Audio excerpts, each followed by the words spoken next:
Merci beaucoup d'être avec nous. Merci Guillaume Morgan de nous avoir proposé de cette discussion autour de la maturité UX dans les entreprises et savoir comment nous on allait se positionner en tant que UX designer, idéalement pour avoir une possibilité de l'évaluer et évaluer un peu notre travail. On va commencer tout doucement à remettre un peu de contexte, savoir de quoi on parle aujourd'hui, et idéalement poursuivre sur des échanges entre vous et avec d'autres personnes. Si vous avez des questions, n'hésitez pas. Que ce soit, donc là on est au sein de la communauté Discord de Donut Panic, que vous pouvez rejoindre sans problème, vous trouverez un lien caché quelque part, j'en suis certain. Et sinon, on est en direct sur Twitch ou en replay sur YouTube, donc n'hésitez pas à nous rejoindre pour les prochains événements. En tout cas, ce sera un plaisir de vous avoir. Et donc, je vais vous laisser la parole. Guillaume, Morgan, je vous laisse vous présenter et nous emmener dans votre univers. Guillaume, je t'en prie. Comment allez, vas-y, c'est parti. Donc Guillaume, designer depuis beaucoup trop d'années, plus dans l'univers agile product design. Je suis actuellement en pause, voilà, depuis quelques mois, et puis je vais recommencer bientôt en rejoignant Octo Technologies. Ok, et ben moi je suis donc Morgane, je suis alternante UX design à l'école multimédia et je suis donc dans une entreprise qui s'appelle No More et qui fait des logiciels B2B de digitalisation. Et donc du coup, au cours de mes pérégrinations au sein de l'entreprise, je me suis dit que ce serait intéressant de faire une petite introspection pour savoir à quel point l'activité de l'entreprise était élevée. Et j'avais déjà lu 2-3 trucs rapidement, mais assez peu. Donc du coup, j'ai demandé à Guillaume de me donner des petits conseils pour savoir par où commencer déjà, à quoi faire attention, qu'est-ce que c'est exactement aussi d'évaluer la maturité UX et puis du coup faire en sorte de l'améliorer au fur et à mesure. Mais déjà, voilà, un bilan. Pour replacer très rapidement, Noma, c'est une petite boîte, on est 25. Il y a dans l'équipe du X, on est 2, avec Mali du X qui est là depuis quelques années. Et puis après, c'est très majoritairement des développeurs ou alors du support.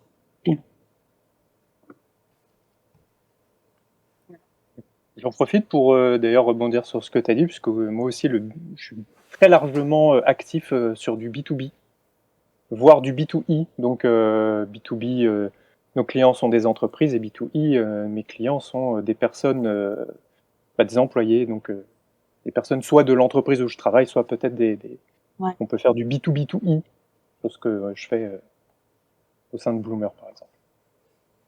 Ok.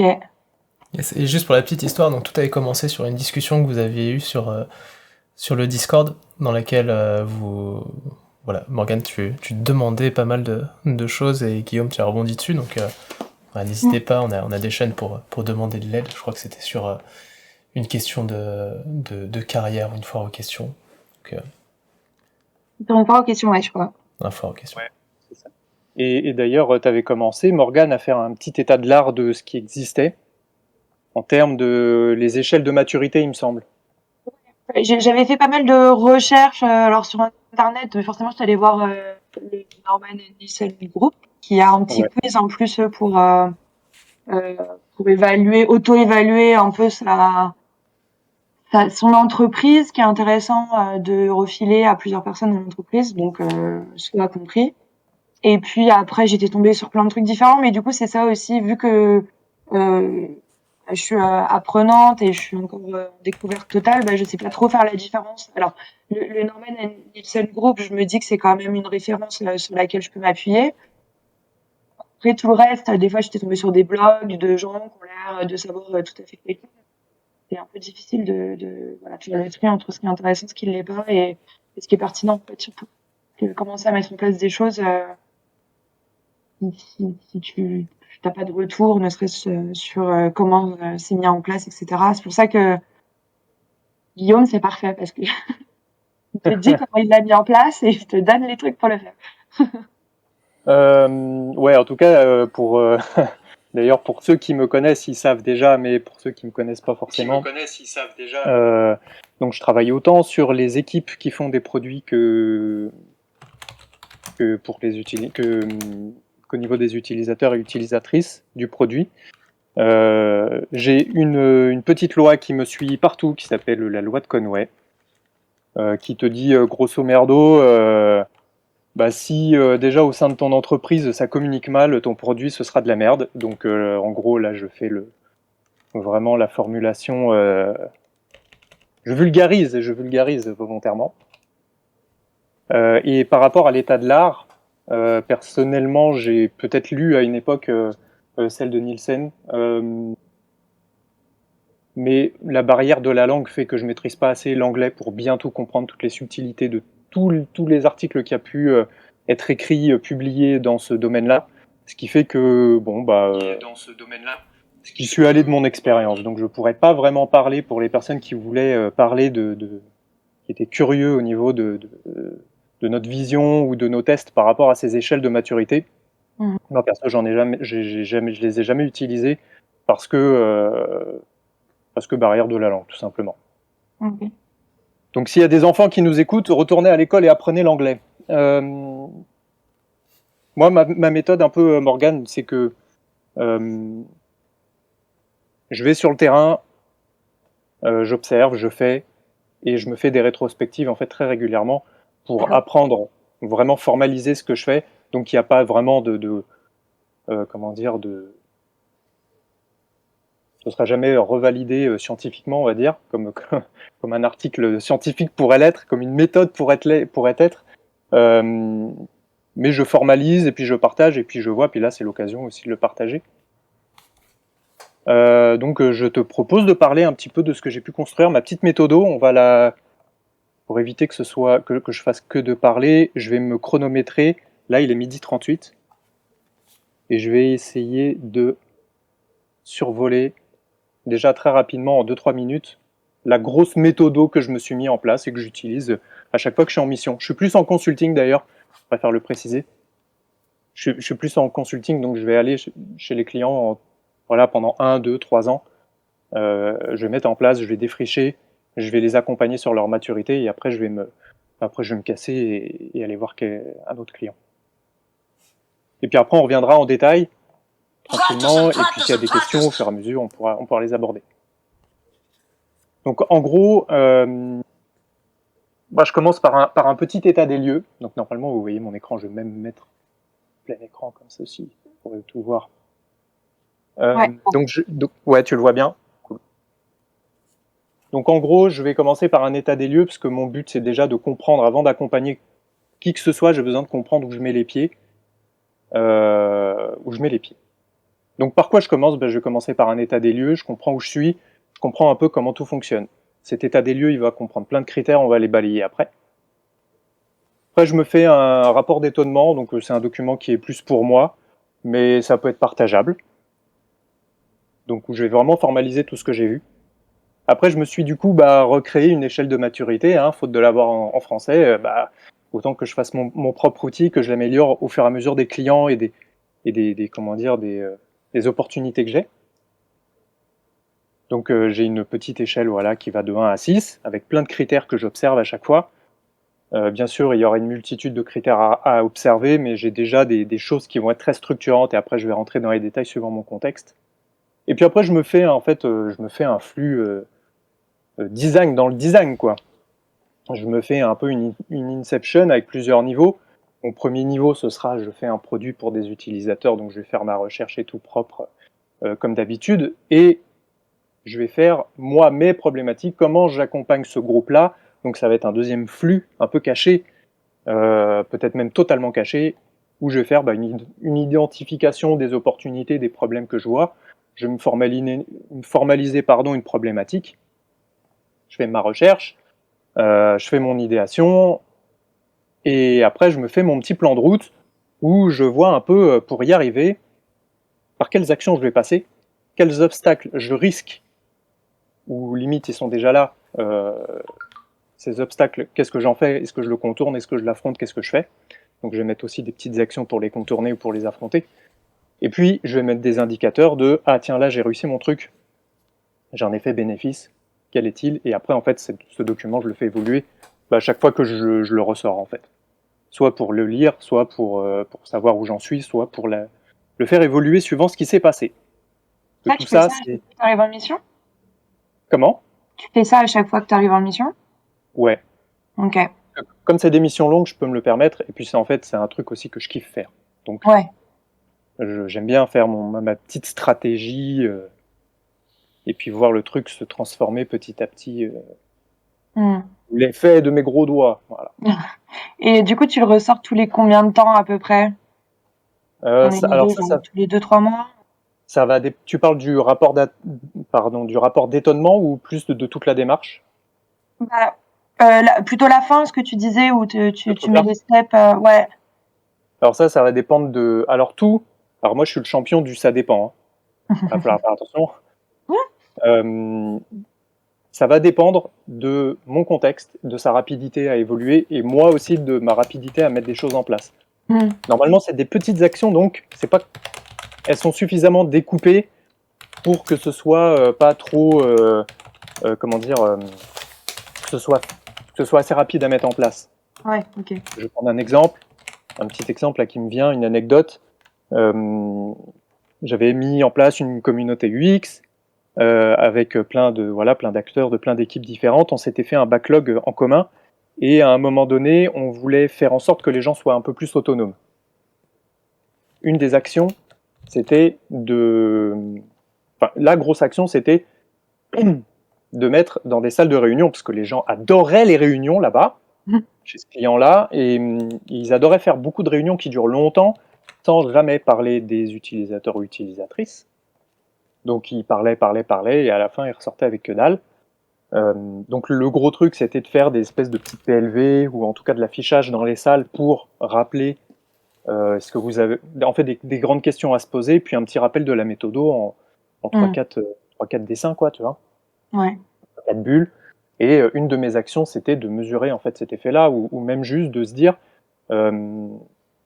combien il y a de réunions par jour, juste mesurer ce truc-là. Combien il y a de réunions par jour, demander aux gens si ça pourrait les intéresser, donc faire une sorte de petit crash test.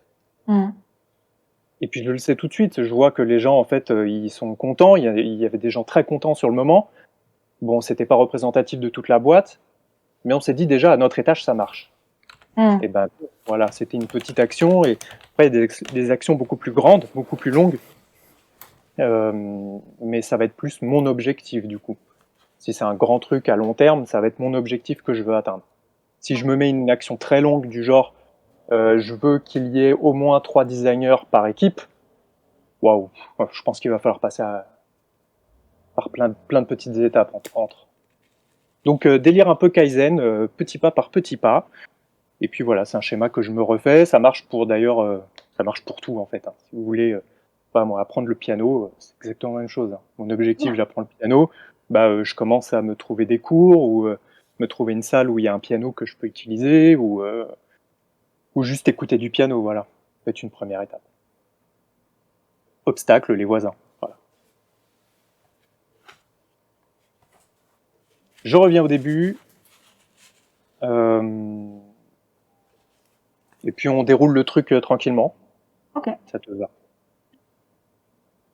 Donc mon idée, c'est de faire un flux dans le flux. Donc déjà, ce genre en fait, que ce soit à l'échelle de maturité de Nielsen, de Richter, de je sais pas qui, en fait, ça va de toute façon demander de l'énergie, ça va demander du temps. Un peu comme un peu comme ces équipes, ça va être un peu le même discours que ces équipes qui disent faut trop qu'on fasse un design system, ça nous arrangerait vraiment trop la vie. Et en fait, ils doivent le faire en plus de leur taf. Parce que c'est pas un projet, c'est pas un produit vraiment qui est demandé par les dirigeants, ou par il va pas y avoir un budget dédié à ce truc-là avec un manager ou ce genre de choses. Ce que j'ai fait ça va être... Comment ? C'est ce que j'ai fait aussi d'ailleurs. Eh ben t'as pas fini, parce que là il va y avoir un certain nombre de couches si tu commences à accumuler des trucs comme ça. Oui. Non, mais je dis ça, mais moi aussi, j'ai fait plusieurs fois des design systems en Tsum Tsum. Donc là, ça va rajouter un flux, mine de rien, parce qu'en fait, ça va être... Enfin, moi, c'est ce que je comprends des gens qui ont ce rôle, qui mettent ce rôle-là sur LinkedIn, stratégiste, design, je sais pas quoi. Bah, c'est qu'en fait, ce flux-là, ils ne font que ça, quoi. Ouais, ok. Ils vont transformer leur organisation. Le but, c'est de faire monter le groupe, l'organisation en maturité Mhm. au niveau design, mais du coup, ça comprend tout, puisque si tu appliques le design à tout, logiquement, tu améliores tes flux de communication, tu améliores tout. Mhm. Donc, si tu as l'énergie et du temps, et l'envie, et puis aussi les compétences, dans le sens où ça va te demander quand même d'être bien structuré et tout, hein, moi je trouve en tout cas, ça va te demander de l'énergie et du temps parce qu'il va falloir prendre contact quand même avec pas mal de gens, pas rester enfermé dans sa petite équipe. Mm. Et puis ouais, le but c'est de faire des allers-retours. Je fais souvent ça. Je fais des allers-retours entre le terrain, l'opérationnel et la stratégie. Du coup, je fais des remontées. Dès que j'ai une vision globale suffisamment claire, je vais en profondeur au niveau de l'opérationnel. Et puis au bout d'un moment, quand j'en ai un peu marre aussi de l'opérationnel et que je vois qu'il commence à y avoir encore des petits blocages ou des choses à améliorer, que la stratégie peut améliorer, je remonte tel un ver de terre. Toi, c'est des choses que... Enfin, t'en avais conscience déjà de ce truc-là ou tu pensais Non, que non, t'allais... c'est venu de manière très très diffuse en fait. C'est plus des petits problèmes que je pense voir dans notre manière de gérer les projets ou de même la gestion du temps UX par rapport au temps de développement, tu vois. Enfin, en fait, c'est plein de petits points. Même la manière dont on est obligé de vendre nos projets à chaque fois, de justifier, de dire par exemple que l'UX c'est pas de lui, que c'est pas du visual design, enfin toutes des petites choses que je pensais vraiment hyper acquises et en même temps à côté de ça, il y a des questions du UX qui passent très très bien parce que je sais rien pour ça, ils sont super sensibilisés et en fait voilà, j'ai du mal à comprendre un peu où ils se placent et je pense que j'avais besoin de ça même s'il n'y a pas de réponse technique, mais j'avais besoin de me replacer un petit peu pour savoir en fait ce que tu peux entreprendre et surtout comment tu entreprends tes choses quoi. Si je fais si j'ai là tu vois par exemple dernièrement j'ai fait une analyse experte, euh, il a fallu que je justifie pourquoi on avait besoin de la faire et puis ce que c'est, à quoi ça va nous servir, qu'est-ce qu'on en fait ensuite, comment on utilise ce truc là, voilà. D'accord, Et, ok. et moi, étant en apprentissage, déjà, ça m'aide aussi à peut-être un peu faire une méthode, tu vois, qui permet de fluidifier un peu les échanges que je pourrais avoir aussi avec les différents intervenants que j'ai dans ma boîte. De me dire si je reste ou pas après, s'il y a d'autres gens qui arrivent, essayer de formaliser un peu les choses aussi, quoi. Ok, Donc c'est vraiment une vision vraiment globale et je me suis dit que ça pourrait être un petit outil sympa et pratique et rapide, n'est-ce pas, pour travailler là-dessus. ok, ouais, carrément. Du coup, j'ai rajouté une petite étape et c'est vrai que moi-même, il fut un temps où pareil, j'étais un peu dans ce cas-là où en fait, je notais des trucs qui n'allaient pas du tout et finalement qui toi t'empêchent de faire ton travail comme tu l'entends. Tu vois, se justifier surtout, il y a un moment donné, tranquille, Ouais, et puis, t'as pris un designer quoi, alors après, laisse-moi à faire. la limite, c'est pas ça qui m'embête, c'est de savoir quand je vais justifier et comment. Est-ce Ouais. que je prévois 10 slides en plus de qu'est-ce que c'est, comment ça fonctionne et Hmm, machin? Pas. Parce que si tu fais une présentation d'une heure sur un projet que tu as mis 2 semaines à mener, mais qu'en fait personne n'a rien capté parce qu'ils savent pas de quoi tu parles, bah ouais. c'est du temps perdu quoi. Ok, Et j'ai eu l'impression de tomber un peu à plat une ou deux fois en me disant mais est-ce qu'ils savent ce que c'est ou pas? Enfin, voilà. ça marche. Bah en gros, c'est des signaux. En gros, c'est écouter les signaux, voir un petit peu si déjà, est-ce que toi, ton travail, tu peux le faire correctement, et là où toi, tu juges que euh, qu'en gros, il y a des dysfonctionnements, quoi. Ouais, c'est Et ça. Et du coup, c'est quoi une mettre en réflexion. place à ce moment-là? Ouais, ok. Parce qu'en effet, il y a peut-être des choses qui sont peut-être un peu tôt. Genre, hey, on va faire un 40 interviews, ça va être génial, on va faire un panel et tout le bazar. Les gens, ils sont peut-être pas prêts. Donc, en effet, écouter ces signaux c'est plutôt pas mal. Dans une de mes dernières missions, en effet, j'ai eu ça sur les ateliers. Donc, les ateliers, c'est bon, le classique, hein, c'est une perte de temps. Les designers, ils sont bien rigolos avec leurs post-it et leurs jouets, mais ils commencent à me saouler. C'est bon, on va pas faire du coloriage à chaque fois. En gros, c'était ça, là, tu vois, l'état d'esprit. Et des ateliers, autant sur le design, donc un peu côté idéation, co-conception et tout, que même pour certains rituels agiles. Donc, tu te dis, ok, on va batailler, c'est pas grave. À la fin, donc ça, c'était un de mes signaux. Donc, en fait, ça, c'est tous ces signaux-là, tu vas pouvoir les mettre un peu en forme. Donc là, j'ai résumé assez rapidement justement ces signaux-là. Donc c'est assez global. Ça touche l'UX directement, c'est-à-dire le process, etc., comme des choses un peu plus vastes. Donc là, par exemple, j'ai mis donc, communication, croyance, méthodo, UX, et un peu l'aspect un peu collaboratif en bas. Je vais observer tout ça, mais clairement, par exemple, les ateliers, je l'aurais peut-être mis dans les croyances. Sur les ateliers, c'est fermé. Du genre, pour eux, ça ne fonctionne pas, c'est de la perte de temps. En plus, on produit pas, c'est quand même... les mecs sont pas devant un ordinateur, donc ils produisent pas, c'est vraiment problématique. Donc j'avais ça comme signal fort. Ok. Donc après, je passe vite fait, hein. Le vocabulaire, est-ce que le mot utilisateur, utilisatrice déjà ressort? Est-ce qu'on a même des mots techniques en fait? Peut-être il y en a qui vont te parler de l'audit expert, de recherche utilisateur, d'interview, d'observation, de peu importe. Ou alors est-ce que s'ils parlent que de maquettes, comme tu l'as dit, ils font pas trop la différence entre UX, UI, pour eux c'est encore flou. Ah, ok. Donc va peut-être falloir, ok, je note dans le vocabulaire que déjà c'est pas clair et qu'on ne parle pas tous le même langage. Au niveau du budget, est-ce que c'est, alors autant le chiffre, genre combien de thunes ils mettent sur la table dans le design par an. En général, les budgets sont par an. Est-ce qu'il faut faire le forceur pour en avoir du budget, ou est-ce que non, au contraire, tant que c'est bien justifié, bien sûr, tiens, va faire tes interviews, ton testu, ou je sais pas quoi. Et puis après, je vais mettre à plat un peu toutes les disciplines du design, mettre à plat, voir qu'est-ce qui est fait, qu'est-ce qui est pas fait, qu'est-ce qui est fait partiellement, etc. Donc, autant le double diamant, machin que tout le monde connaît, recherche, idéation, conception, nanana, que des choses du genre, est-ce que le légal est dedans? Ou est-ce que le légal, on leur envoie un petit mail 2 jours avant la mise en prod, ils regardent, ils disent bah non, c'est de la merde, ça va pas du tout, ils font un retour, faut tout péter, donc on va mettre n'importe quoi en ligne, quoi. Ça fait partie un peu justement de où on en est, quoi, en fait, dans ce groupe-là. Puis après, il y a la volonté aussi. La volonté est-ce qu'il y a des craintes, des peurs, des choses qui font que les personnes dans cette entreprise, dans cette organisation, ne veulent pas du tout y aller, quoi, en termes de... Non, les utilisateurs, on s'en fout, on les connaît, quoi. Ouais. Il y a ça. Il y a quand on fait une restitution d'études, qu'est-ce qui se passe derrière?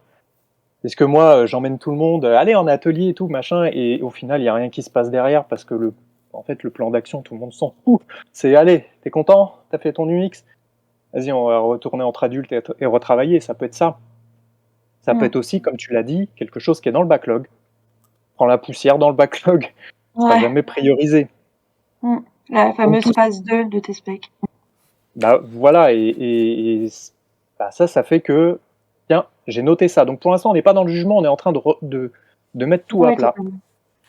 Donc la communication, est-ce que c'est valable que pour l'UX en gros? Ou est-ce que les devs parlent et vont dans un sens, les PO dans l'autre, les business owners dans encore un autre, et etc. Tous les gens de l'entreprise, est-ce qu'ils travaillent ensemble ou est-ce que c'est du gros n'importe quoi? Bien sûr, là, à chaque fois, je vais mettre les deux extrêmes, hein, il y a des nuances à apporter. Donc le vocabulaire, les langues parlées, est-ce que tu as des gens qui parlent que dev, que techos? Les archis, est-ce qu'ils parlent tech? Est-ce qu'ils sont orientés utilisateurs? On n'en sait rien. Donc tout ça, boum, tout à plat. Et puis je vais aussi noter, ça c'est super important parce que je vais m'appuyer dessus, je vais m'appuyer sur des alliés forcément. Ouais. si j'ai envie de transformer, tu vois. Donc je vais voir qui participe à mes ateliers, limite qui est demandeur, parce que j'avais des demandes. Enfin, tu vois, d'un moment, les gens ils viennent te voir, alors, c'est quand qu'on joue, quoi. Ou même d'ailleurs qui me disaient, tiens, on ferait pas une petite étude, alors que tu sais, ça fait 1 mois que tu viens de fournir la dernière, que tu n'as même pas encore assez de recul par rapport à ce que tu viens de mettre en place, et ils veulent déjà une nouvelle étude. Donc là, gagné, ok. Donc qui participe, qui est demandeur, qui contribue, qui va venir même 5 minutes dans un test utilisateur, juste même pour regarder, et puis qui sont les ambassadeurs. Quand j'ai des personnes qui sont qui calculent pas trop ce qu'on fait alors qu'ils sont dans la même équipe, et qu'au bout d'un moment, au détour d'un café, tu vois un de tes collègues en train de dire à quelqu'un, faut trop que tu fasses de la recherche utilisateur, c'est primordial, tu vas voir ton produit derrière, il va décoller et tout, il aura du sens, machin. Toi, t'es là, bon, ok, fin de ma journée, il est 16h, bah, tu sais quoi, je rentre chez moi, j'ai gagné, j'en ai rien à faire. Et puis après, aussi, des petits trucs un peu plus techniques, je vérifie que tous mes livrables, et là, ça va faire écho au magnifique cours que vous avez eu sur la connaissance utilisateur et est-ce qu'on la stocke, est-ce qu'on la rend disponible et tout. Tous les livrables que je produis ou que les designers vont produire, est-ce qu'ils sont quelque part accessibles à tout le monde? Est-ce que même la secrétaire elle y a accès ou le comptable ou machin? Voilà, tout le monde travaille pour Et l'utilise aussi parce que je te disais, moi au final j'ai mis en place un research system, mais il n'y a que moi qui l'utilise. C'est déjà un début. Oui. Tu pourrais aussi le laisser mourir dans son coin. Hein. C'est vrai. Mais bon. Tout n'est pas perdu. Je me pose la question de l'utilité aussi. Peut-être que là j'ai mal estimé le besoin et que c'est pas ça qu'il fallait, c'était autre chose. Bah, je fais toujours attention, mais enfin, je veux dire, c'est peut-être un réflexe aussi un peu normal au début. C'est une communauté quand même, le design. Oh, je vais être critique, je le sens. Qui est vachement méthodo, vachement outil, vachement truc. Et ils en oublient déjà le côté un peu. Je me pose et justement, je fais cette démarche de je regarde, j'observe, je. Ouais, c'est ça. Et je pense si que quelque d'autant plus chose. quand t'es apprenant, t'es hyper friand de méthodes où tu suis étape 1, étape 2, enfin tu vois, une recette magique un peu qui te permet d'arriver. Exactement. C'est un peu le piège, effectivement, dans lequel tu peux tomber vite. Bah oui, t'as envie d'avoir. Je le vois tous les ans avec des nouvelles promos et tout. Il y a toujours ce truc bah, je me raccroche à des trucs qui existent, je vais pas me mettre à inventer, quoi, tu vois. Ah ouais. Ce qui est dommage, parce que vous avez des regards neufs. mais c'est logique aussi de se rattacher à quelque chose qui existe, qui avait déjà fait ses preuves, mais il fait ses preuves dans certains contextes. C'est pour ça que je suis adepte du ça dépend. Bon, allez, on passe à la suite. Rapport d'étonnement, donc je t'en avais parlé très rapidement aussi. Ouais. Donc c'est quelque chose que je formalise. Donc là, c'est un petit template que je fais pour faire des ateliers, parce que des fois je le fais même en atelier, tu vois, histoire de le jouer et voir comment les gens ils ont compris, enfin quelle vision ils ont de là où ils sont. Je vais structurer tout ce que j'ai mis en fait. Et puis ce rapport d'étonnement, c'est un peu une photo, un peu comme quand tu arrives dans un nouveau pays ou une nouvelle ville, tu prends en photo parce que après tu t'y habitues et tu le vois plus. Tu vois plus les nouveaux trucs, les petits détails qui font que le lieu il est spécifique, il a sa culture, son patrimoine et tout. Bah là c'est la même chose. Je vais prendre ça c'est ma photo. Boum, je prends une photo. Il y a tout dedans. Et donc ça permet aussi de le faire du coup de manière régulière et de voir l'évolution à mesure, quoi. Tout à fait. Ouais. Je le fais régulièrement. Je le fais régulièrement. Pourquoi? Parce que un petit rien peut tout changer. Je m'explique. Dans une de mes dernières missions aussi, on avait une petite équipe qui fonctionnait très très bien au niveau maturité, agile, UX, tout ça. Je crois que c'est un des groupes, ou en tout cas c'est une des équipes où ça carburait le plus de ce que j'ai pu vivre. Donc c'était on avait nos petites méthodos qui fonctionnaient bien, ça priorisait vraiment des trucs. En fait, c'est une des premières fois aussi où je me suis dit, c'est marrant parce qu'entre le MVP, c'est ce truc que les directeurs et les directrices veulent pour kiffer et dire ah t'as vu en 3 mois on l'a fait, etc. Mais finalement il n'est pas assez bien, il n'est pas ISO avec ce que les concurrents ont, donc non, il va falloir rajouter tout un tas de caca dessus. Donc ce MVP et le produit, quand je suis parti 2 ans après, il n'y avait quasiment aucune différence. Donc, c'est qu'on n'a pas fait trop n'importe quoi. En général, tu fais un MVP ou même une vision, les gens, ils sont les étoiles dans les yeux, ça va être charmé. Et finalement, tous les problèmes commencent juste après.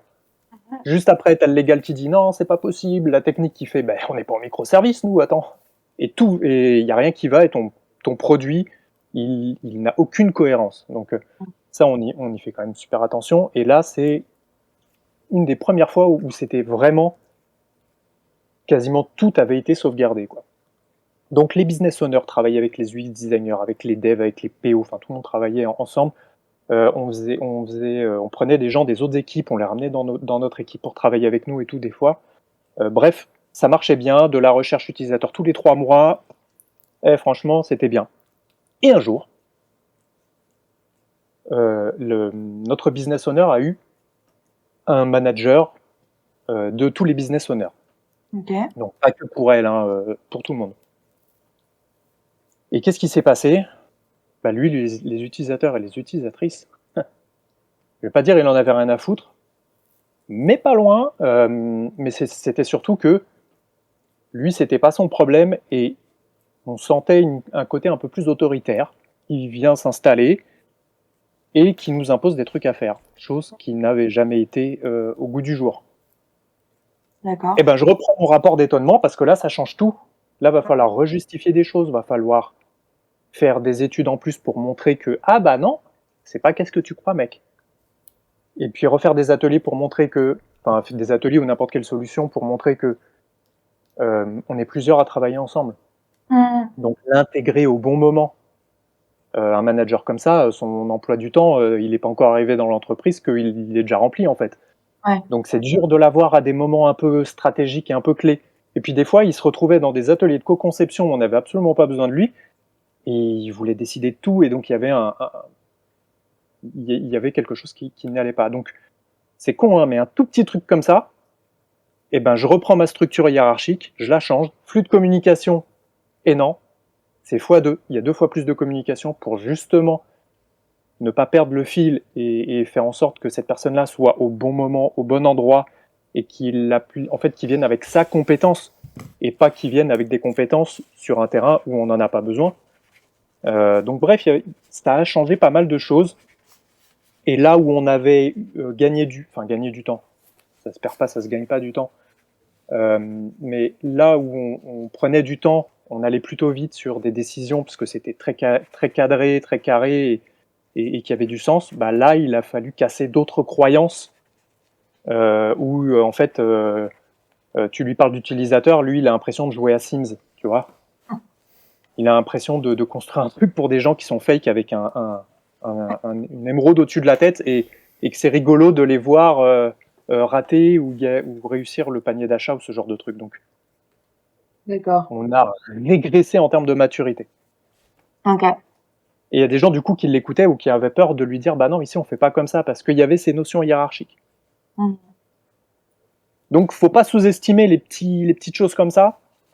Ça peut vraiment apporter des impacts à très, très long terme. Ok.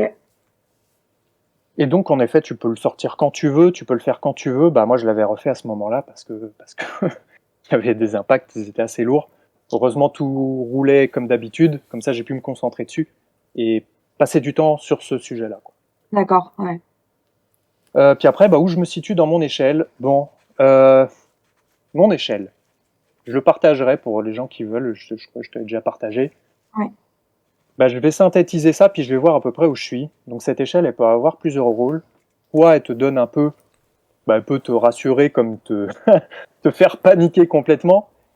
Et en fait, c'est le but. Enfin, c'est le but. Non, c'est pas le but de te faire paniquer quand même. Mais c'est le but de savoir où on met les pieds et de se dire, moi, en tant que consultant, c'est un peu, tous les gens qui sont consultants, c'est un peu leur quotidien. C'est quand ils arrivent dans un nouveau lieu, ils n'ont peut-être pas les compétences ou l'envie de transformer un client qui est catastrophique en termes de design ou en termes d'autres choses. Quand on arrive dans une boîte où c'est le règne de Madame Michu, il y a 0 budget pour le design, il y a 0 équipe pour le design. Toi, tu es un consultant, tu viens défricher, mais personne n'a envie de changer.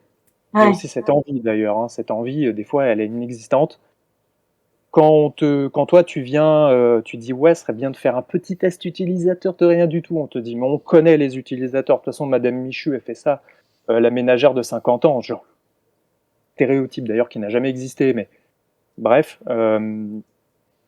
bah quand tu sors de l'école et que tu as des étoiles dans les yeux, que tu veux mettre des design systems en place et des trucs comme ça, arriver dans une boîte comme ça, bah tu vas souffrir quoi. Si t'es pas prêt, tu vas souffrir. Et finalement c'est devenu un outil RH dans certaines boîtes. C'est-à-dire qu'il y a un lead, un senior qui va sur place, il fait ce truc-là, il te dit on est en 4. Est-ce que toi ça te dit de travailler dans cet univers-là? Ouais, d'accord, ok. Il y a des gens qui ont un peu plus le goût de l'aventure et qui se disent bah moi c'est le 1 et le 2 quoi. Ouais, Même junior, hein, chacun va y trouver aussi son compte. Tu vois, c'est aussi oui, ça, c'est aussi toi en tant que designer, qu'est-ce que tu as envie de vivre et sur quoi tu as envie de travailler? Est-ce que tu as envie de travailler sur la transformation? Moi ça me fait kiffer, tu me balances dans un règne du Michu, de Madame Michu, l'année suivante, ils sont tous bilingues UX vie normale quoi, tu vois, enfin. c'est clair, c'est super intéressant. Après, ça dépend aussi de quelle mission tu as mené à côté. Parce que si tu dois mener d'autres missions UX ou si tu as que, entre guillemets, ça à faire, c'est pas du tout la même chose si tu le fais en sous-marin, en faisant en sorte que personne te remarque trop, pour pas te faire griller. Ouais, Enfin, tu vois, c'est pas la même chose que si tu y vas, que tu es là pour ça, qu'il y a quand même, même si elle n'est pas partagée par tout le monde, mais une demande d'évolution et tout ça, quoi. carrément. Donc moi là, par exemple, dans ma vie professionnelle, le numéro 6, je l'ai connu une fois, mais ouais, je l'ai connu une fois. On est plus en général entre du 2 et du 4, hein. Mm. Grosso merdo, des 5 et des 6, j'en ai pas connu beaucoup. J'en connais un autre, mais j'ai jamais travaillé avec, donc c'est ce que j'en vois, c'est ce que je connais des gens qui y travaillent. Euh, voilà. Ok. Donc, je vais remplir mes petites cases et puis je vais voir où j'en suis. Est-ce qu'on est plus sur du persona bien confirmé avec de la recherche régulière, ou est-ce qu'on est sur du persona, du proto-persona, où on reste sur d'hypothèses? J'ai un ancien collègue qui est dans un univers comme ça, où en fait, ça fait 10 ans qu'ils sont sur du proto-persona, quoi. Tu ne peux pas rester éternellement dans un proto-persona à Mm. t'inventer des gens qui n'existent pas, quoi. Donc Ouais. bon, donc voilà. Et par rapport, donc tous tes signaux, tu vas les voir là. Euh, ce, ce, euh, euh, Comment je vais réussir à faire ma phrase? Ce dont tu parlais tout à l'heure. Mhm. Et c'est là où on va aller creuser le truc, donc identification du problème. Je me rappelle que tu m'avais dit, selon toi, la valeur utilisateur n'était pas priorisée, en tout cas pas partout. Donc c'est ce que tu appelais la dette UX, c'est-à-dire des choses qui traînent dans le backlog, qui ont visiblement une forte valeur. Et qui sont jamais testés, donc au final, t'engranges des tests qui n'auront jamais lieu, qui n'ont jamais lieu, et donc des choses qui sont jamais, qui ne sortent pas. Donc t'as non seulement qui traînent dans le backlog et tout ce qui est pas identifié en plus. En plus, ouais. Oui, parce que derrière, tu n'as pas justement tout le travail de Mm. recherche. Euh, donc j'en prends un. Pareil, hein, moi après c'est mon conseil, c'est ce que je fais parce que s'éparpiller, bah déjà qu'on n'a pas non plus enfin faut conserver un peu son énergie. C'est un marathon, hein, c'est pas Ouais. un sprint. Euh, Ce genre de transformation, ça peut être des transformations à 1, 2, 5 ans même, hein. Voilà, il y a des personnes qui vont être lead ou comment ils appellent ça, head of, machin, enfin bref, tous les titres un peu honorifiques qui brillent, qui vont être là pendant 5-10 ans, voire peut-être un peu plus. Donc là, il y a besoin de faire des choses. Là, c'est un gros projet. Euh, merci pour la, Je merci t'en pour prie. la, de copier-coller un peu hasardeux, je ne te cache pas. Euh, donc moi, je vais prendre un sujet après l'autre pour pas m'éparpiller. Si je vois que la priorisation c'est vraiment le truc bloquant, je vais formuler ma problématique par rapport à ça. Mm. Et je vais observer. Alors, je vais pas vous dire, enfin, je vais pas te dire de faire une expérience map à chaque fois, mais si ça t'aide, pourquoi pas? En vrai, on a tous les outils, toutes les méthodes, tous les trucs qui existent pour nous aider dans cette tâche-là, hein. Euh, donc une petite expérience map ou peu importe, pour formaliser comment ça se passe à l'intérieur de l'entreprise quand tu arrives avec ouh, j'ai une grosse étude, il y a des enseignements super intéressants, et les enseignements, ils finissent dans un dossier, boum, rangé, on s'en fout, on n'a pas envie, on a d'autres choses à faire, là, on est dans l'urgence. Donc derrière, je vais me poser plein de questions. Je vais faire mon travail un peu de scientifique, entre guillemets, quoi. Je vais me poser plein de questions, toutes mes hypothèses. Est-ce que selon toi, c'est par exemple, si je reprends ta valeur utilisateur, est-ce que c'est une échelle déjà qui est commune auprès de tout le monde? Est-ce qu'elle est connue des autres? Du PO, business owner ou quoi, tu vois, par exemple? Euh, est-ce que vraiment ça a une réelle valeur? Parce que ça se trouve, ils vont regarder, ils vont dire, oh non, c'est de la merde, ça. Non, mais j'ai déjà des business owners qui m'ont testé sur des sujets d'accessibilité, genre qu'est-ce que j'en ai à foutre moi en tant que business owner. Forcément, pour moi, ça a une grosse valeur. Une grosse valeur. Je me dis, bah si, quand même, regarde tous mes arguments. Et puis eux, ils regardent, ils font, ouais, mais moi, mes arguments, c'est un coffre-fort rempli d'or. M'en fous de tes 5 utilisateurs aveugles. Enfin, voilà. En gros, ils te résument ça. Donc, est-ce que déjà ça a une valeur pour tout le monde? Est-ce qu'elle est partagée?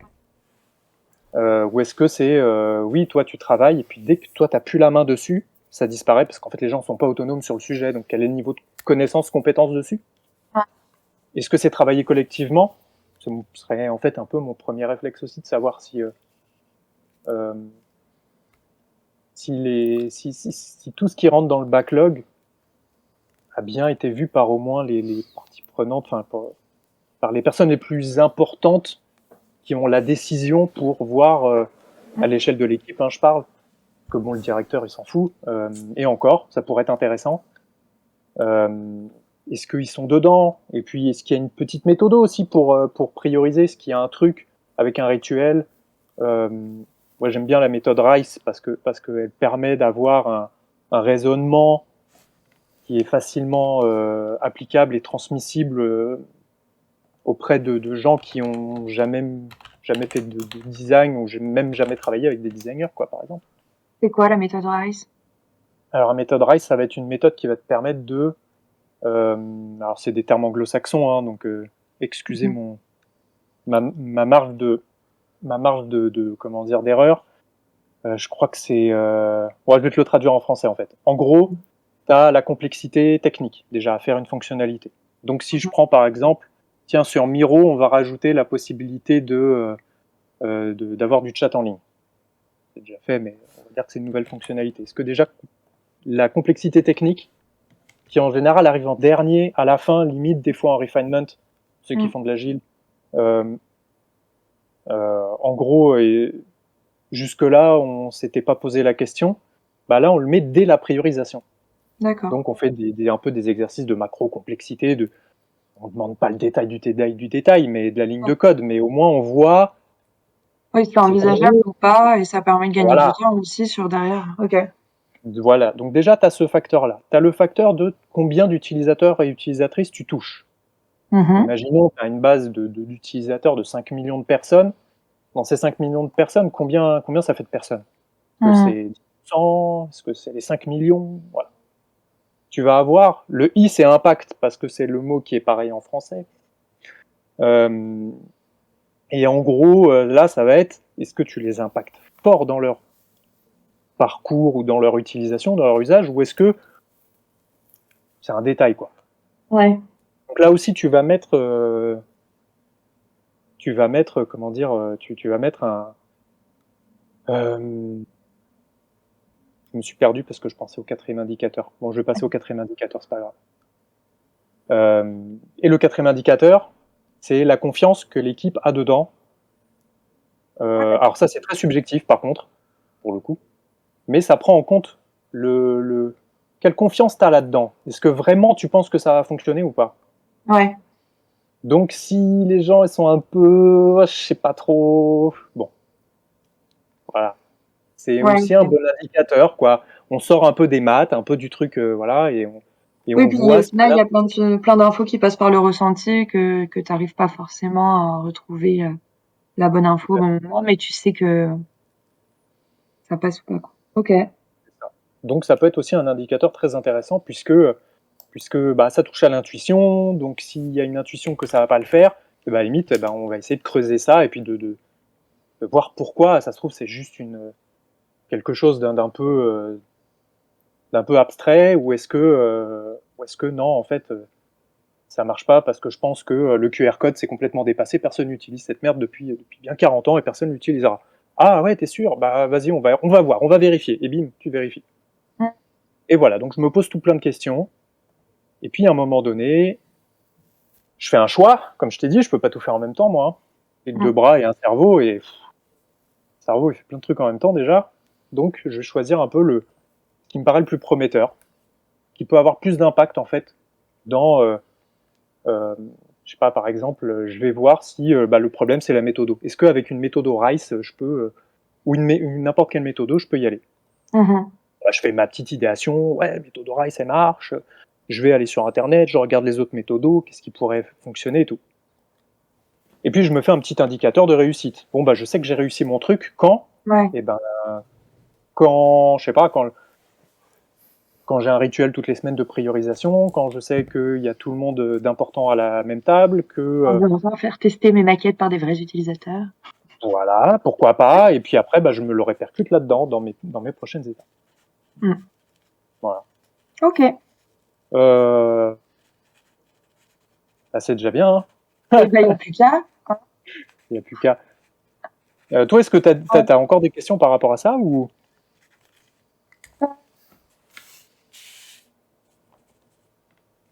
Là, tout de suite, j'en vois pas. Oui.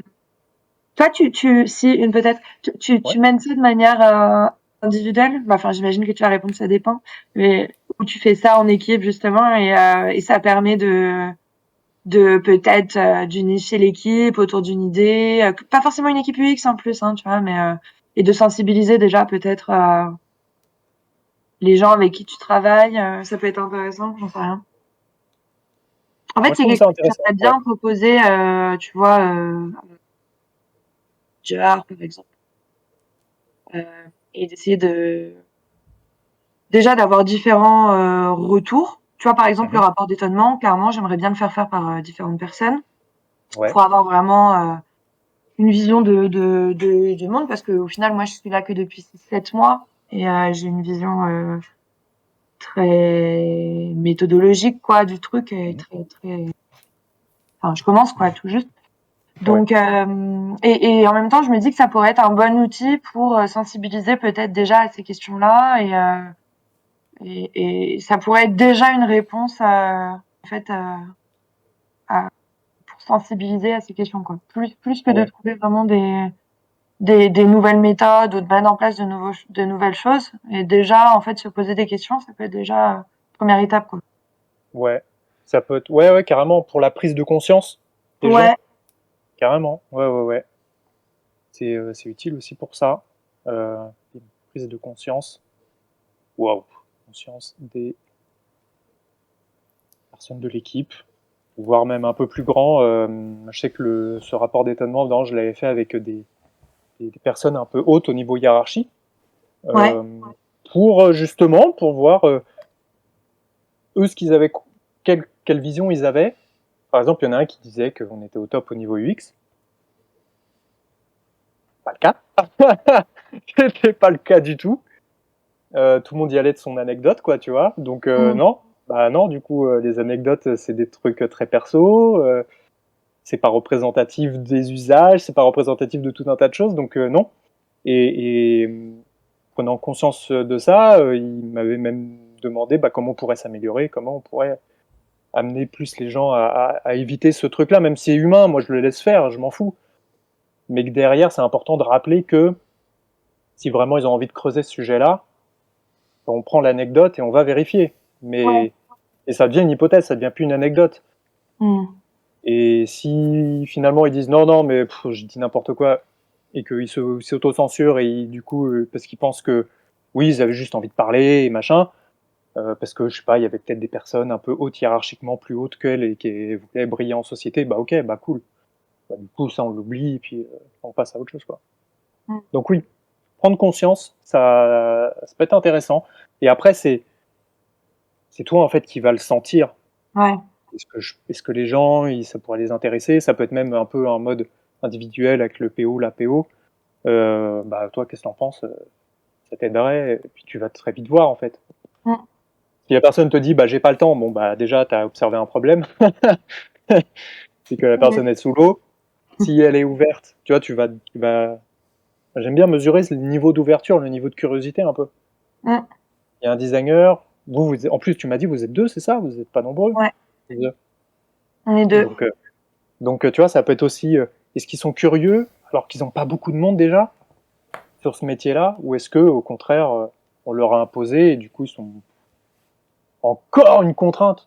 Enfin voilà. Donc, tous Ouais. ces petits indicateurs-là. J'en profite pour demander du coup à Pierre s'il y a des questions en ligne ou s'il y a ou des remarques qui viennent. Ouais, il y avait enfin, une réflexion, parce que on a beaucoup réfléchi là, toi, par rapport à ton projet, donc dans Ouais. la manière où tu vas le vivre, et donc c'est souvent une manière très salariale de la réflexion. Et en fait, il y a quelque chose qui est vachement intéressant avec cet état des lieux là et le rapport d'étonnement, c'est qu'en fait, c'est quelque chose qui permet de quantifier l'implication de la personne dans le projet. Et tu vois, typiquement, moi qui bosse souvent sur plein de projets différents, je vais avoir un temps d'action qui va être démesuré si les personnes en face de moi, elles sont pas convaincues de la méthode, s'il faut les rassurer, s'il faut rajouter à la prestation du temps, mais qui n'est pas du temps vraiment de travail sur tes outils, qui est plus du temps de mise en forme, d'arriver avec un rapport qui va être envoyé au COMEX ou au CODIR, qui va être simplifié, parce que il faut aussi que ces gens-là comprennent ce qu'on fait. Derrière, tu fais un test utilisateur qui dure, je sais pas, 5 jours au total, avec toutes les étapes que tu as faites. Soit ça se limite à ça, soit ça fait un x2, parce que tu rentres dans une entreprise où politiquement, l'UX design, c'est niveau de maturité 1. Et tu vois, d'avoir cet outil-là, moi je trouve ça génial, parce qu'il faut que ça soit pris en compte par le manager, qui ait une transparence avec ses employés qui vont faire les actions en disant bah écoute, moi, la prestation sur laquelle tu as bossé, ils sont à ce niveau-là, voici mon étonnement. Donc globalement, le temps de travail que je vais te demander, il va être démultiplié, et je sais que tu vas galérer à faire des choses. Euh, ne te mets pas la pression en disant c'est un plus que tu t'obliges à faire hors dehors de la prestation, alors que vraiment c'est un élément constituant de la prestation, et limite on va même surfacturer potentiellement la prestation, parce qu'il y a, enfin c'est un delta, cette maturité qui ouvre des opportunités, mais surtout des opportunités de comprendre que tu vas pas te mettre dans un projet où tu vas être complètement sous l'eau à cause de tout ce qu'on a pu révéler là, que tu as mis en face de nous là. Et clairement, donc je rebondis, hein, le fait que le message soit, ou les alertes soient écoutées, c'est un super bon indicateur, hein, tu viens de le dire. Parce que clairement, si toi, t'arrives, en 2 mois, en un mois, tu fais ton petit rapport d'étonnement, tu arrives là-haut, au niveau des échelons hiérarchiques, type directeur, directrice, ou au moins product manager à la limite, tu dis, bah en fait, il n'y a rien pour l'UX, du coup, des résultats, il ne va pas y en avoir tout de suite, il va falloir mettre en place une méthode, puis aller par étapes, etc. Si la personne, déjà, elle n'écoute pas ça, déjà, tu as un indicateur que, waouh, est-ce que ça va être chaud, quoi, du coup. tu vas mettre de l'énergie, en effet, sur autre chose. Ça va être ton travail, mais peut-être que c'est un travail qui n'a pas du tout été identifié au début, quoi. Mm. Et le fait, d'ailleurs, que ce soit un outil RH, là, cette échelle de maturité, c'est pas moi qui l'ai trouvé, c'est justement en faisant une session de coaching avec une personne à qui je fais un bisou, là, parce que j'y pense. C'est elle qui m'a dit, mais ça, c'est un outil RH, quoi. Moi, je veux pas aller en 1, 2, 3. Jamais. Et je lui dis, bah oui, mais là, t'es en mission, t'es où? Je suis dans un 2. Personne était dans une échelle 2, elle voulait partir, elle voulait plus jamais revenir dans ce genre de contexte. Donc en effet, hein, c'est un outil RH. Là, je parle en mode consultant, donc pour des personnes extérieures, mais en effet, tu fais bien de le souligner, c'est aussi ça peut être un outil RH plus manager. Hmm. Pour un manager qui est dans une boîte qui, par exemple, je prends l'exemple de Manutan, j'ai jamais travaillé là-bas, mais je me rappelle du contexte. Quand ils ont commencé à mettre de l'UX en place, c'était c'est le choix du directeur, il a réussi à vraiment le mettre en place de manière très douce. Et en gros, là, la fertilité, elle était incroyable. Tu pouvais lui filer un rapport d'étonnement dans les mains quand tu voulais, en fait, à cette personne-là, parce que c'est elle qui voulait. Donc, super intéressant. Ouais, et ça, en fait, cet outil-là, nous, on l'utilise, alors pas tout à fait de la même manière, mais c'est vraiment quelque chose qu'on essaye d'avoir en amont d'une prestation, et qui, alors, ça peut être vraiment partagé avec un commercial, hein, une personne qui vraiment te donne un rapport d'étonnement comme ça, qui est commercial, peut avoir une vision très fine, et ça permet d'évaluer un petit peu plus ce que tu vas faire comme prestation. Mais aussi, on essaye d'être transparent vis-à-vis de l'entreprise qu'on accompagne, en leur disant, écoutez, là, au jour d'aujourd'hui, vous êtes au niveau 1 ou 2, nous, notre objectif, c'est que la prestation, elle va nous amener à entrevoir des choses, et on va vous amener un niveau de maturité qui est à 3. Idéalement, nous, on vous amène à 4, et on vous laisse tranquille après, parce que vous serez autonome, et vous arriverez à faire de l'UX grâce à cette petite graine qu'on va semer ensemble. Et ils sont enfin, à chaque fois qu'on parle dans des discussions comme ça, les gens, ils sont ravis, parce que on leur offre une vision stratégique du déploiement de leur entreprise, alors qu'à la base, ils sont venus, on va faire une petite prestation, ou on va faire un atelier d'idéation. Et, et c'est peu de choses au final, parce que quand tu commences à analyser un petit peu différentes boîtes, ça va très vite tu te rends compte qu'ils sont en PLS, ils sont au niveau 2, et comme tu dis, ils croient qu'ils font de l'UX super beau, parce que ils ont des écrans qui sont jolis derrière, mais les process sont pas là. C'est ça, ou alors ils ont une personne qui bloque. On a tous connu ce truc-là, de voir une personne qui est ultra réfractaire à vachement de trucs lors d'une réunion et tout, machin, et qu'en fait ça cristallise un peu tout le reste de la boîte, parce qu'ils se disent, en fait, on n'y arrivera pas. En plus, c'est quelqu'un qui fait de l'archi. Techniquement, s'il pose pas les bases, on pourra pas compléter, quoi. Et on a tous ce truc-là en tête, et on se dit, mais qu'est-ce qu'on peut faire? Et là, à part dire au client, en fait, vous êtes pas tous au même niveau. Le but, c'est pas d'enfoncer un pieu dans le cœur du client, hein. C'est d'être toujours très factuel et de dire qu'il y a toujours des solutions. J'invite en tout cas à avoir cette démarche-là. On est quand même des personnes formées à trouver des solutions. Ouais. Donc bien montrer, là en fait vous avez une personne qui est réfractaire, en tout cas qui a exprimé une autre idée, donc qui va dans un autre sens, et ça va pas trop dans le sens de moi, ma mission, donc je vais pas pouvoir vous accompagner. En gros, vous resterez au niveau 3 maximum. Vous n'irez pas au-delà. Donc après, ils ont un truc à faire en interne, quoi. Ouais, c'est pour ça que c'est important qu'il y ait une personne qui soit dans ses DIRCOM ou ses COMEX, qui puisse avoir un peu cette parole de designer, et franchement rebondir avec un outil là comme tu nous as montré aujourd'hui, c'est une petite pépite avec lequel on peut faire prendre conscience que, de manière très douce, hein, de mettre le doigt sur là il y a un problème dans nos process internes, ou il y a un problème potentiellement avec une barrière managériale à un moment qui va faire qu'on va avoir une certaine lenteur. Est-ce que vraiment nos objectifs de développement de notre entreprise peuvent se faire embêter par ce type de barrières, et là, au final, on offre une clé de lecture à des dirigeants qui voilà, c'est royal pour eux. Donc je sais pas, même Morgane, hein, je sais pas jusqu'à quel point tu peux un peu évangéliser sur cette manière de faire, pour dire que toi-même ça va t'aider dans ton quotidien, mais aussi globalement ça va faire prendre conscience à ton N+1, +2, pourquoi en fait lui que ça va vite ou ça va pas vite dans ta boîte. Ouais, j'ai du mal à me projeter là, honnêtement.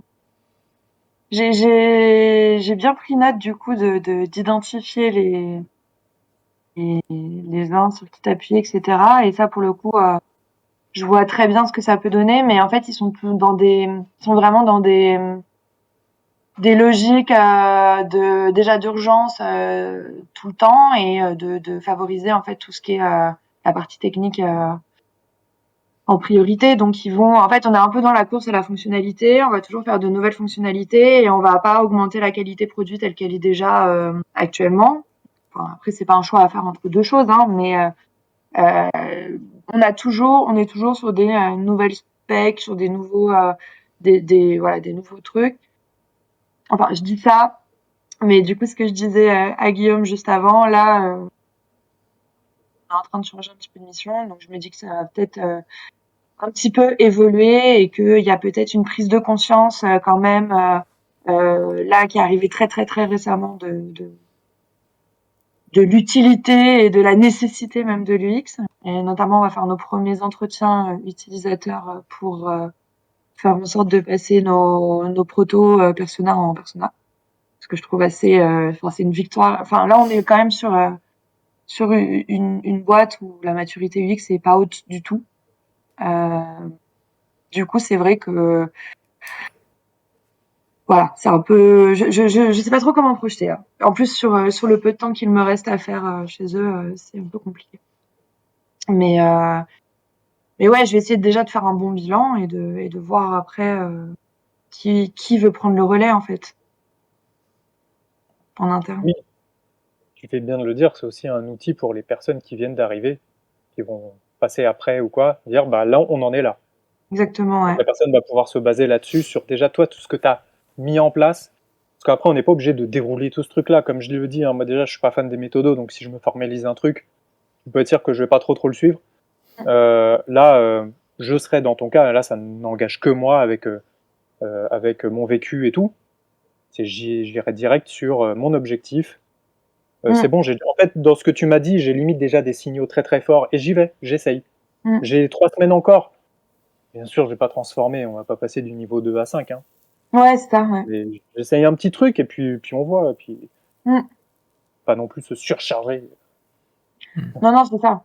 C'était ouais, toutes les petites clés à mettre en place. Enfin là, je suis plutôt sur des petites choses, avancer pas à pas. Effectivement, comme tu disais, mettre des pancartes dans la salle de réunion. Bah moi, c'est juste je mets des slides. Écoute, ça c'est une bonne pratique quand je fais mes présentations ou des choses comme ça. Après, c'est vrai que du coup, c'est un peu frustrant parce que tu voudrais pas avoir plus, mais c'est déjà un début, ouais, effectivement. J'aimerais bien prendre le temps de faire peut-être pas une méthode aussi détaillée que ce que tu nous proposes là, mais avoir déjà une bonne idée de de mon échelle d'étonnement, enfin de mon rapport d'étonnement et faire tu vois une échelle à ouais tout ça. Tout ça, quoi. Mm. C'est important d'écouter ce truc-là, hein, de se dire, je suis agacé, pourquoi bah, parce que l'UX, là, ça va pas, c'est pas ce que je veux. Et quels signaux? Ah, c'est parce que ça. Et après, tu vas creuser sans forcément Ouais. passer par tout le bazar là que j'ai mis. Là, j'ai mis des pistes en fait, hein, mais Mm. parce que comme je connais pas ton contexte ni rien, mon message c'est tout contexte est différent. Un Mm. petit truc, un petit changement peut tout faire évoluer. Il y a une boîte il n'y a pas très longtemps qui a décidé de mettre des managers à un certain niveau. Ça a flingué toute l'organisation, plein de gens démotivés. Tu crois que derrière, la qualité du produit va s'en ressentir, c'est sûr. Parce que c'est pas un petit changement et pourtant ça change. C'est un petit changement d'organisation, mais ça change tout si c'est pas suffisamment accompagné. Donc ces petites, voilà, ces petites émotions, ces petits signaux. Donc derrière, après, bah tiens, un petit coup d'idéation, qu'est-ce que je pourrais faire et hop. Puis tu testes et puis tu apprends et puis tu testes et puis tu apprends. S'écouter aussi. Yes. Mm. Yes. Bah, en tout cas, merci beaucoup de nous avoir fait profiter de cette discussion. Là, on sort avec un outil qui est génial au niveau personnel, au niveau managérial, au niveau d'une entreprise. Et même, je pense, Morgane, quand tu vas changer de boîte à court, moyen ou très long terme, ça pourrait être une manière aussi de scruter un peu est-ce que cette boîte elle est à tel niveau de maturité, est-ce que je vais bien me sentir. Ouais, carrément. Bah, c'est vrai que ça me fait prendre conscience de plein de choses et me poser des bonnes questions certainement par la suite, ouais. Carrément. D'ailleurs, ça peut être même des Guillaume. questions. Tu viens de me faire penser à un truc, Pierre. Il n'y arrivera jamais à le finir, hein, euh, c'est que ça peut être des questions à poser en entretien. Ouais. Selon vous, comment ça communique? C'est quoi la maturité de l'UX? Nanana. Est-ce qu'il y a beaucoup de contributeurs, d'ambassadeurs, machin? Ça donne un petit son de cloche, quoi. Ouais, grave. Bah, en tout cas, ce que je vous propose, c'est, de toute façon, on va s'arrêter là pour aujourd'hui, mais on va essayer de continuer un peu les discussions. Donc dans le Discord de Donut Panic, on pourra en faire potentiellement un projet, voir à quelle maille on va descendre. Est-ce qu'on va à une maille, bah, par exemple, la maturité de l'entreprise pendant un entretien, ou est-ce qu'on va à une maille un peu plus large? Donc ça sera voilà, un des projets qu'on va essayer de développer, et d'ici là, n'hésitez pas à nous donner un peu tout le feedback que vous avez directement dans Discord, ou alors sur les commentaires de ces différentes vidéos que vous avez pu regarder sur Twitch ou sur YouTube. En tout cas, c'était un plaisir de vous avoir tous les deux, et on se retrouve très bientôt pour parler de plein d'autres sujets sur Donut Panic, que ce soit l'éthique d'accessibilité, reparlons de maturité avec plaisir. Et puis je vous souhaite un très bon appétit, parce qu'il va falloir aller manger. Merci beaucoup Pierre.